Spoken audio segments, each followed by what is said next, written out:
देश के प्रधानमंत्री हैं वो बाकायदा वोट मांगते हैं। मैं फर्स्ट टाइम वोटर से पुलवामा हमले के नाम पर वोट मांगता हूँ, इसके नाम पर मांगता हूँ। एक मिनट सर, इसके लिए मैं जस्ट इसी के लिए मेरा एक सवाल है और मैं चाहूँगा कि इसको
अब यही मैं जवाब चाहता हूँ कि जो पहलगाम में जो 400 किलोमीटर अंदर तक लोग आए थे वो कैसे आ गए, 400 kg RDX कैसे आ गए? इसका जवाब हमारे देश के प्रधानमंत्री जी को देना चाहिए और खासतौर से हमारे देश की जनता को सवाल पूछना चाहिए जिसने पुलवामा के नाम पे, देश के सैनिकों के नाम पे लोगों ने उनका सपोर्ट किया, समर्थन किया। तो उनका ये भी उनका हक नहीं कि वो सवाल पूछें और एक जाँच कराने के लिए मांगते हैं कि भविष्य में ऐसी पुलवामा और पहलगाम जैसी घटनाएं ना हों।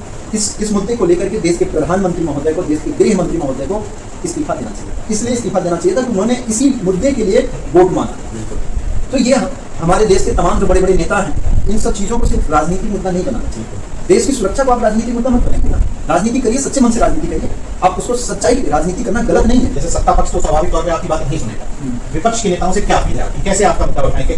जैसे आप कह रहे हैं कि राजनीतिक तौर पर इस्तेमाल ना करें, तो कैसे मुद्दा उठाएं कि लगेगा कि राजनीतिक तौर पे नहीं और सच्चे मन से उठा रहे हैं? सर, अगर हमारे घर को चलाया जा रहा है और हम न जाने कितने जवान लगातार रोड पे भटक रहे हैं, एक्टिव सर्विस वाले जिनको जो इस आवाज़ को उठा रहे हैं उनको निकाला जा रहा है, लगातार लोग कुर्बानियां दे रहे हैं, उनके साथ आकर के उनकी इस आवाज़ को देश के लोगों तक पहुंचाना चाहिए, देश के इन नेताओं को। क्योंकि आज हमारे देश की मीडिया में आपको एक वीडियो और शेयर करूंगा, वो मेरा मोबाइल इधर चल रहा है, कि मैं तमाम बड़े बड़े आज तक, ABP न्यूज़, जितने भी न्यूज़ चैनल हैं, ANI, PTI, मैं सबको बाइट देता हूँ और उनके मुँह पे कहता हूँ कि उनकी आंखा इसको चला नहीं पाएंगे।